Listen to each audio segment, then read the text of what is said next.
day 0, which means grocery shopping and a little bit of meal prep. Welcome to my 7-day anti-inflammatory meal plan on a budget. This meal plan video was a lot of work. I had nearly 5 hours of footage to edit, plus my microphone died while recording the audio and I had to start over. Damn it, how long has this been off? Shoot. So, thanks for being here. The meals in this meal plan will be colorful and blood sugar friendly, and each day contains plenty of fiber and a source of omega-3 fatty acids. This meal plan is also gluten-free and dairy-free without any red meat or pork. That's not to say that those foods are unhealthy or pro-inflammatory, but I just wanted this meal plan to be as narrow as possible to serve people with a wide range of health concerns. And for this meal plan, the link to the downloadable PDF with recipes will be in the description box below. Let's dive in. The first thing I did on prep day was make an umami marinade for tofu. I used miso paste, apple cider vinegar, garlic, onion powder, salt, pepper, and olive oil. I whisked that together and set it aside. For the tofu, I cubed up 2 blocks or 14 ounces of firm tofu and added them to the marinade. I covered this with an airtight lid and shook it together, then placed it aside to marinate in the fridge overnight. I like to store it upside down and then flip it right side up in the morning so all the cubes of tofu can soak up the marinade. I'm making this ahead because the longer the tofu marinates, the more flavorful it will be, but you can certainly marinate this for a shorter time if needed. Next, I soaked some white beans. I'm just adding them to a bowl and covering them with water. These can be left at room temperature overnight, and we will add them to the slow cooker in the morning. I also prepped some buckwheat so we can make 1 ingredient buckwheat bread for the week. To do this, I rinsed the hulled buckwheat, then drained it and added it to a bowl with clean water. I covered this with a towel and let it soak in the fridge overnight. We will come back to this tomorrow. For our final prep, I made easy blender banana oat muffins. I've made some version of these muffins for years and years. Our local market happens to have bananas of various ripeness, so I was able to get a few brown spotted bananas so I could make this recipe at the beginning of the week. My blender is small and very old, so I started by adding the ripe bananas, eggs, half a cup of soft dates, and about half the rolled oats. Once that was mostly blended, I added the rest of the oats, the salt, the baking soda, and the cinnamon, and blended until it was fully smooth. I divided these into 12 muffin cups and topped each muffin with a few blueberries for extra polyphenols. Yes, I know a study recently came out that found that adding bananas to dishes with blueberries can block some of the polyphenol activity of the blueberries. It doesn't block all of the polyphenol activity, so I'm not overly worried about it, but if you'd rather save your blueberries for another day, you can totally add chocolate chips here or leave these muffins plain. And now it's day 1. In addition to plenty of water, we're starting the day with a banana muffin. This is a great pre-workout snack before heading to the gym. Breakfast on day 1 is a simple turkey and vegetable hash. First, we're going to mince a small or medium onion and then shred half a pound of Brussels sprouts. Here I'm just slicing them thinly, but you can also do this quickly in a food processor or on a mandolin. Next, cube the sweet potato, including any runaways. I just cut them into small, even cubes about ½ inch on all sides. They don't have to be perfect, but if they're small and relatively even in size, they'll cook more quickly and more evenly in the skillet. That's it for the prep, so bring a skillet over medium heat and add a little olive oil once it's hot. I recommend cooking the onions for a few minutes before adding the turkey, but I forgot and did it backwards and just added the onions a bit later. Although we did chop a whole onion, I'm only using 2 tablespoons of the minced onion for this recipe. Add the seasonings, dried sage, dried rosemary, an Italian seasoning blend, red pepper flakes, and salt. Then stir everything together and cook until the turkey is fully cooked. I'm also cooking a full pound of turkey here, but I'll save half of it for another meal. Remove the turkey from the pan and add a little more oil, then add the sweet potatoes and a pinch of salt. Give that a quick stir, then add half a cup of water and cover to cook for about 5 to 7 minutes. Remove the lid and stir the sweet potatoes, making sure they're soft. Then stir in the shredded Brussels sprouts with a pinch of salt and cook for about 3 more minutes until the Brussels sprouts are no longer raw. Combine this with the cooked turkey and set it aside. You can serve this as is, but we're having it with fried eggs today, so wipe out the pan and add a little more olive oil, then crack in the eggs, 2 for Zach and 1 for me. Season with salt and pepper and cook to your desired doneness. This breakfast has about 30 grams of protein, which is generally a good protein goal for a post-workout meal. We serve this with some delicious fresh cherries. After breakfast, I drained the white beans that had soaked overnight and added them to the slow cooker, then covered them with plenty of water. I cooked these on low for about 5 to 6 hours. I also prepared the dough for the buckwheat bread. We're going to drain the soaked buckwheat, but do not rinse it. Add it to a blender with water and blend until nice and smooth. This dough is going to sit covered in a dark place for about 8 hours, and then we'll bake it tonight. Today's lunch is a lentil and arugula bruschetta salad that I have on my site, frugalnutrition.com, but we're using marinated tofu instead of feta cheese, and we're topping it with some chicken. First, we'll make the bruschetta to give it time to marinate. Chop the tomatoes into bite-sized pieces, add them to a bowl, and then mince 2 small cloves of garlic and add that to the tomatoes as well. Next, add salt, pepper, olive oil, and the balsamic vinegar. Stir it well to combine, and you can set that aside.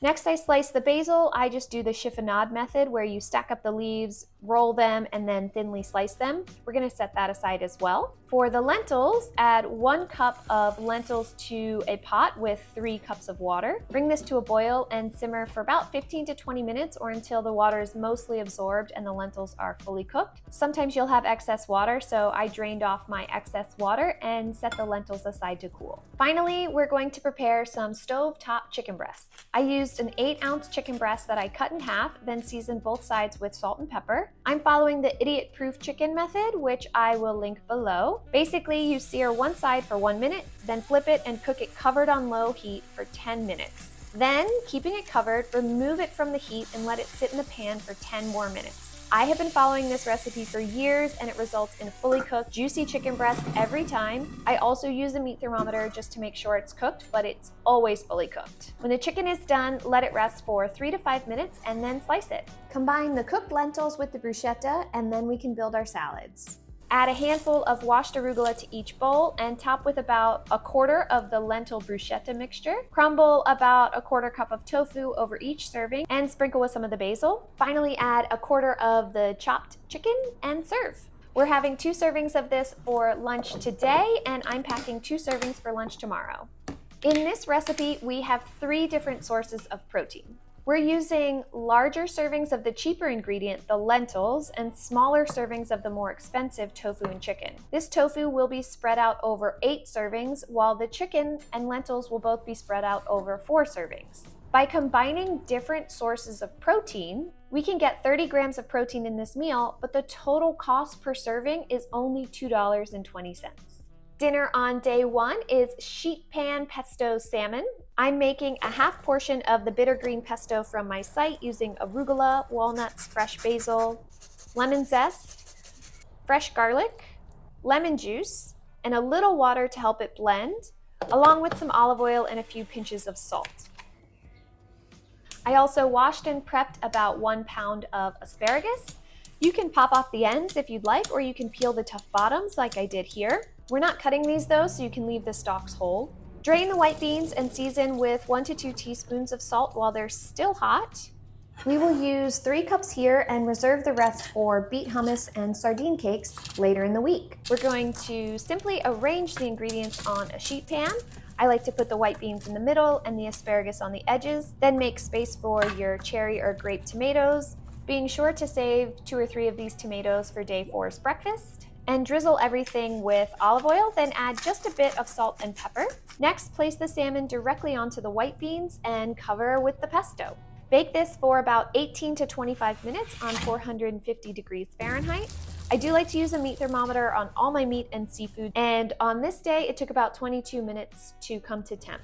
Plate the beans and vegetables and carefully cut the salmon into 4 servings. We will enjoy the leftovers for tomorrow's dinner. On this day, I also did a little bit more prep. Since the oven was already hot, I dropped the temperature down to 425 degrees Fahrenheit to bake the buckwheat bread. To do this, I just poured the batter into a lined bread pan, smoothed it out on top, and baked it for about 35 minutes, making sure it was completely firm in the middle. I let the bread cool completely before slicing it into about 16 slices and storing in an airtight container in the fridge. After dinner, since the slow cooker was already dirty, I added a pound of chickpeas and covered them with water to soak at room temperature overnight so I could cook them the next day.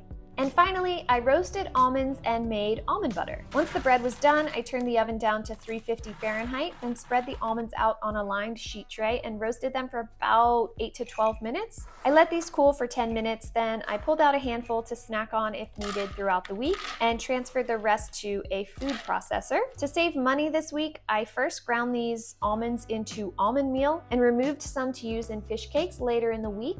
I continued to process the almonds until the almond butter was completely smooth, stopping to scrape down the sides as needed. I like to add a few pinches of salt and then store the almond butter in a glass jar in the fridge. And that's it for day one. On day 2, we were heading to a co-working space to work for the day, so there's almost no cooking today. After draining the chickpeas, I popped them into the slow cooker and covered them with water, and I turned that on low. Then I made a smoothie. This green smoothie contained kiwi, a bit of frozen mango, avocado, a little coconut milk, hemp hearts for protein, and fresh spinach. I also added a little bit of powdered matcha for additional polyphenols and caffeine. I used soy milk for the liquid for more protein, and I served these alongside some toasted buckwheat bread with almond butter. For lunch, we had the leftover bruschetta salad with chicken at the co-working space. And for a snack on our walk home, I had a handful of almonds. For dinner on day 2, we just reheated the leftover salmon from the previous day. I reheated this in the oven on 325 degrees Fahrenheit for about 8 minutes. On this day, I also decided to prep some vegetables for later in the week. I prepped bell peppers, cabbage, and carrots a few different ways to go in summer rolls, a cabbage salad, and fish cakes later in the week. For the summer rolls, I thinly sliced them, and for the cabbage salad, I diced a few bell peppers and shredded the carrots and cabbage in my food processor. Many people worry about prepping vegetables ahead of time since they do start to lose nutrients as soon as we cut into them. However, most studies have found that the nutrient drop-off point for most fruits and vegetables is around 5 or 6 days, and you won't lose 100% of the nutrients anyway. So if prepping your vegetables ahead helps you to eat more vegetables, it's definitely nutritionally worth it. At the end of the day, I drained the chickpeas, seasoned them with salt, and stored them in the fridge. On day 3, I started the day with a blueberry muffin since this was a gym day, and then I made a turkey and greens frittata. This is based on Downshiftology's spring vegetable frittata. I preheated the oven to 400 degrees Fahrenheit. Then I chopped up this large leek. A lot of people will discard the top, but this dark green bit is totally edible. I'll discard the very tip if it's really tough, but otherwise I thinly slice it along with the white part. I like to toss these pieces into a bowl of water to wash them super well since leeks can contain a lot of dirt. Then I drained these sliced leeks and sauteed them in a hot skillet with a little olive oil, salt, and pepper until they were a bit translucent and fragrant. Next, I'm adding some spinach. I just cut this up with scissors and added it to the skillet along with a cup of frozen peas. Stir that together and remove it from the heat. When I first saw this recipe, I did think the frozen peas were a little bit strange, but I was pleasantly surprised. Next, I cracked 10 eggs into a casserole dish and added a splash of soy milk, some salt and pepper, and whisked that together. Then I added the cooked greens and the 8 ounces of leftover ground turkey that I had cooked earlier in the week. I stirred this all together and then baked it for about 18 minutes or until the center was fully set. Because of our schedules, we do sometimes have time in the morning to make a breakfast like this, but you can absolutely make this ahead instead. When we got back from the gym, we enjoyed this with some buckwheat toast with almond butter and some blueberries on the side. For lunch, we made one of my favorite meals, summer rolls. Since I had already sliced the vegetables and I was using pre-cooked shrimp, this came together in about 30 minutes. First, I covered the pre-cooked frozen shrimp with boiling water and let that sit for about 5 minutes or until the shrimp was fully thawed. Then I made the sauce. To do that, I combined almond butter, freshly grated ginger, freshly grated garlic, vinegar, sesame oil, and tamari, along with a bit of red pepper flakes. I stirred this well, and then as you can see, sauces like this with nut butters tend to seize up, so you have to add a little bit of water to hydrate it. So I did that until I liked the consistency, and then I finished it off with a bit of lime juice. This sauce is very similar to a peanut sauce that I have on my blog for peanut soba noodles, but obviously we're using almond butter here instead. It was delicious. One of my favorite parts about summer rolls is the fresh herbs, and for these I had some fresh basil and fresh mint, which I left whole. For the shrimp, I drained the water and removed the tails, then sliced them in half lengthwise so they will fit better in the summer rolls. To get rolling, take a sheet of rice paper, white or brown rice paper will work here, and dip it in lukewarm water for just a few seconds. Place it on a plate or cutting board and then stack your thinly sliced vegetables, fresh herbs, and sliced shrimp on the bottom half of the rice paper in a horizontal stack. As you can see here, I followed the rainbow. Then pull the bottom of the rice paper up over the ingredients and start to roll, tucking the sides in as you go. You can also add a slice of lettuce to the top. The first couple might come out a little wonky, but you'll get better as you go. You don't have to cut these in half. I just did that to show you the inside. Dip these rainbow summer rolls in the delicious sauce and enjoy. For dinner on day 3, we're making my pineapple fajita lettuce wraps, but we're bulking it up a bit with beans, rice, and extra veggies to make it 6 servings. First, preheat the oven to 400 degrees Fahrenheit, and then it's a good idea to start by getting the brown rice cooking. I made this in my rice cooker, but you can also cook this on the stove. Today we're using brown rice for a little more fiber, but white rice is perfectly fine. Next, I prepped the vegetables. I thinly sliced 3 bell peppers and 1 small red onion. As you can see, I used half a red and half a yellow here since the other halves were used in the summer rolls, but you can use whatever you've got. I also chopped up 2 zucchini and drained the canned pineapple, but I saved the pineapple juice. In a large bowl, I combined the sauce ingredients: olive oil, fresh lime juice, dried oregano, salt, cumin, smoked paprika, and cayenne pepper. I whisked this together and also added a little juice from the can of pineapple chunks. In batches, I coated the bell peppers and about half the pineapple with the sauce and spread that out on a sheet tray. Then I did the same with the zucchini and placed it on a separate sheet tray. Next, I cut the chicken into strips and added it to the bowl of sauce. I had a pound of chicken thighs and 1 chicken breast left, so I coated them separately and separated them on the sheet tray just in case they cooked at different rates. I did have to move things around a little bit when one of the trays was a bit crowded, so feel free to get creative if you have to. Then I topped the chicken with the rest of the pineapple. Bake all the trays for about 20 minutes in your preheated oven. Meanwhile, we're going to rinse and dry the lettuce for our lettuce wraps, and drain and rinse the canned black beans and set them aside. You can also use this time to prepare the ingredients for the cilantro lime rice. I'm using lime zest, lime juice, and chopped up cilantro for the rice. When the rice is cooked, add the lime zest, cilantro, salt, and lime juice and stir well to combine. Usually I would zhuzh up some canned black beans a little bit, but today we're just going to toss them with the juices from the cooked chicken and call it a day. Once everything is cooked, build your delicious lettuce wraps.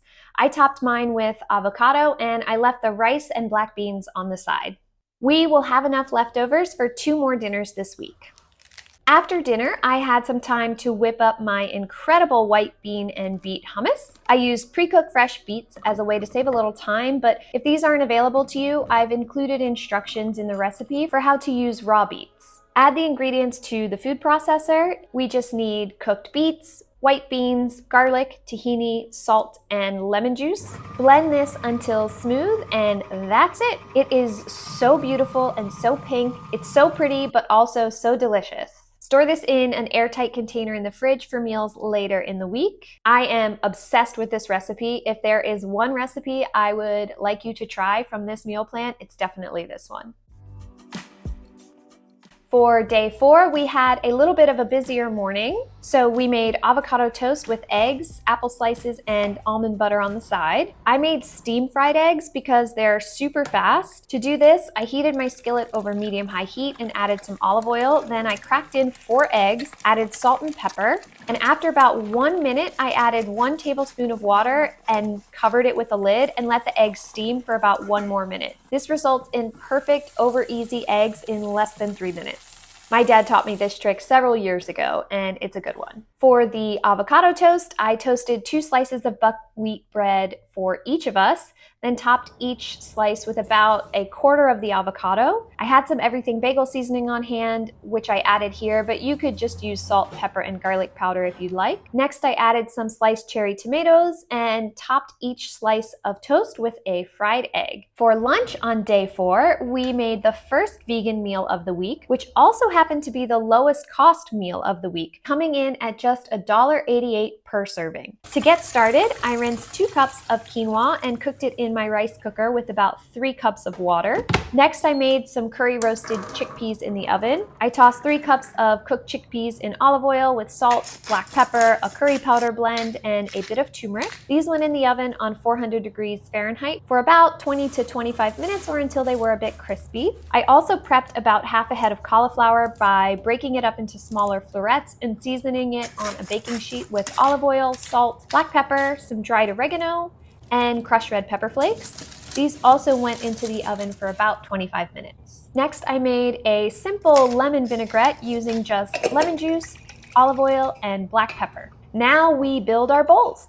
To each bowl, add about half a cup of cooked quinoa, then 1 cup of fresh arugula, about half a cup of crispy chickpeas, half of the roasted cauliflower, 1/4 cup of the marinated tofu from earlier in the week, a big dollop of the beet hummus we made yesterday, about 1/4 cup, and drizzle it all with some of the lemon vinaigrette. For dinner on day 4, we're just having leftover pineapple chicken fajitas.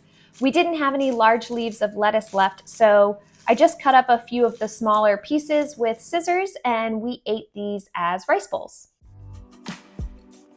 Day 5 was another gym day, so we started the day with a blueberry muffin. After the gym, for breakfast, we had the leftover turkey, potato, and Brussels sprouts hash from day 1. We had a few cherries left over as well, but we ate most of them while Zach was putting breakfast together. For lunch on day 5, we had the leftover vegan quinoa bowls, but version 2. So these had the quinoa, curry roasted chickpeas, marinated tofu, and beet hummus, but instead of arugula and cauliflower, which we didn't have, we used up the last of the leaf lettuce from the lettuce wraps and a bit of shredded carrots for some extra color. I drizzled it with the rest of the lemon dressing, and that was it. Zach was headed to school, so I packed his in a container to take with him. And for dinner on day 5, we finished up the pineapple fajita bowls with the cilantro lime rice. We didn't have any more lettuce this time, but otherwise they were the same as before.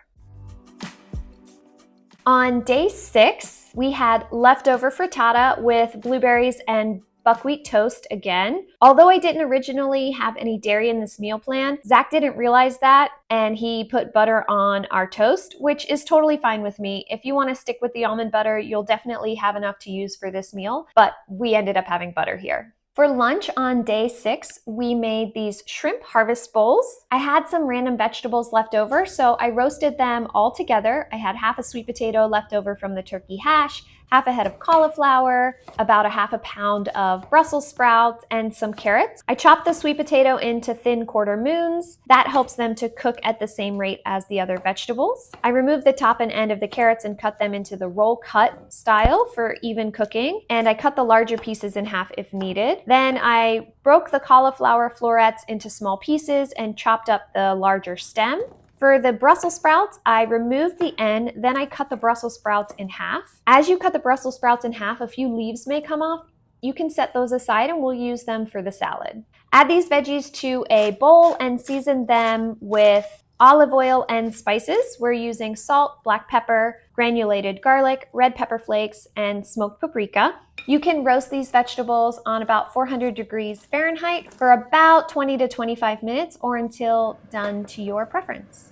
For the salad part of this harvest bowl, we're gonna wash a bunch of dinosaur kale, Remove the stems, then stack the kale leaves and roll them to slice them super thinly. Then turn your knife or your cutting board and cut them in the opposite direction to get pretty small pieces. Add them to a bowl and add any of those leaves from the Brussels sprouts. Then drizzle that with some olive oil and a pinch of salt and massage with your hands for 30 to 60 seconds or so, or until the leaves are all softened and a bit glossy from the oil. You can then drizzle this with some balsamic vinegar and set aside. For the shrimp, we're gonna finely slice 1 clove of garlic. Set that aside. To thaw the shrimp, you're gonna just pour boiling water over the shrimp just like we did before for about 5 minutes until it's mostly thawed, and then allow that to drain. Bring a large skillet to medium heat and add a drizzle of oil. When that's hot, add the shrimp in a mostly even layer, then add the sliced garlic and smoked paprika and toss to combine. Sprinkle this with a little salt and pepper and just cook until the garlic is fragrant and the shrimp is fully thawed. This should only take a couple minutes. To build your shrimp harvest bowls, add about 1 cup of the kale salad, about 1/4 of the roasted veggies, about 1/4 cup of the quinoa, which is left over from the day before, about 6 shrimp, about 1/2 cup of crispy chickpeas, which you can reheat in the oven if you'd like, a large dollop of beet hummus. We're using about 2 tablespoons here, which is a little bit less than the vegan bowl, simply because we've got extra protein here from the shrimp. And you can drizzle this whole thing with more balsamic if you'd like. For dinner on day 6, we're making my sardine and cannellini bean cakes, which are a new recipe on my blog. If you watched my last video, you may recall that sardines are a great source of omega-3 fatty acids, but many of us in the States have not learned to like sardines. If that's you as well, then this recipe is your answer. To get started, we're going to add about 1.5 cups of white beans to a large bowl. This should be the rest of the white beans that you cooked from earlier in the week, along with a can of sardines. If your sardines are packed in water, I would drain this water off first, but if they're packed in olive oil, you can add the olive oil as well. Mash these together until this mixture is about 80% smooth, and then whisk in 1 egg. Next, add about 1.5 cups of shredded carrots. I had shredded mine earlier in the week, along with about 3 tablespoons of minced onion. Again, I had prepped this earlier in the week when I made the turkey and Brussels sprout hash. Next, mince the rest of the cilantro and add this as well. You can save a few cilantro leaves for garnish if you'd like, along with 1 clove of grated garlic. Finally, you're gonna add some almond meal or almond flour. Remember, we saved some almond meal earlier in the week when we were making almond butter. That was for this recipe, but you can use any flour you have on hand instead if you don't have almond meal. Stir this all together until well combined, and then divide these into about 10 to 12 equal size patties. To cook these, bring a skillet over medium heat. Once hot, add a drizzle of oil, and then cook each fish cake for a few minutes on each side. You will probably have to do this in a few batches. But in the meantime, you can make your tahini dressing. To do this, I combined lemon zest, 1 clove of finely minced garlic, tahini. As you can see, I finished my whole sesame tahini and opened up a jar of hulled sesame tahini, which is why they look different, along with cumin, smoked paprika, salt, pepper, and a bit of turmeric. Whisk this together, then add lemon juice and some water as needed to thin this out. For the salad, simply combine the veggies that we shredded earlier in the week, purple and green cabbage, carrots, and some thinly chopped bell peppers, with the tahini dressing in a large bowl. Taste and add any salt or pepper if needed, and then plate up the salad with the sardine fish cakes. You should still have a bit of brown rice left over from earlier in the week, but if you don't, you can cook up a fresh batch for this recipe as well. Top everything off with some fresh lemon juice and any cilantro that you may have, and enjoy. We have arrived at day 7. For breakfast, we're making another new recipe from my site. This is my golden milk oatmeal. This dish is packed with polyphenols from the turmeric, ginger, and cinnamon, as well as ALA omega-3 fatty acids from the hemp hearts and toasted walnuts. To make this, add the coconut milk and soy milk to a medium-sized pot over medium heat. Then add the spices. We're using ground turmeric, cinnamon, ginger, black pepper, and a pinch of salt. Stir that together and then add the rolled oats and cook for about 10 minutes, stirring often until the oats are cooked to a porridge-like consistency. Feel free to add a little more milk or water if you'd like. Next, stir in the hemp hearts and remove from the heat. In a separate skillet, add about 1/4 of a cup of walnut halves and toast these for a few minutes until they're nice and fragrant, then remove them from the heat. Divide the golden milk oatmeal between 2 bowls and top with another splash of coconut milk, a sprinkle of cinnamon, and the toasted walnuts, which you can crumble over the top. You can also add a teaspoon or 2 of honey here. Serve this with whatever fruit you have left over. We had a few kiwis left and served them on the side. For lunch on this final day, we had leftover sardine cakes from the night before with the rest of the rice and the cabbage tahini salad.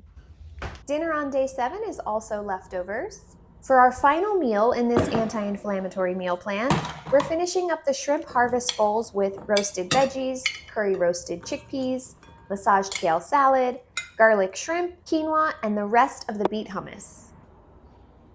That's the last meal of the week. This meal plan might be a little bit more work than you're used to, and that's totally okay. You don't have to follow it perfectly, but I hope it provides you with some inspiration. This wouldn't be Frugal Nutrition if I didn't give you a pricing breakdown. The total cost for this meal plan came to $137.98 for 2 people for 7 days. This comes to $9.86 per person per day. This time around, I priced everything based on the online prices at the Safeway and Whole Foods near my old home in Baltimore, Maryland. I did this to provide more accurate pricing estimates for those of you in the US, where grocery prices are extremely high right now. For those of you elsewhere in the world, or especially in Europe or here in Estonia, the total cost for this meal plan might be much cheaper. My goal was to pack this week with anti-inflammatory compounds, plenty of fiber and protein, and I was happy to do it for less than $10 per person per day. If you'd like to get a better idea of what makes a food anti-inflammatory, check out my previous video where I break down the anti-inflammatory diet. Let me know in the comments below if this was useful to you, and if it is, I'll keep making these meal plans. Thanks as always for being here, and I'll see you in the next video.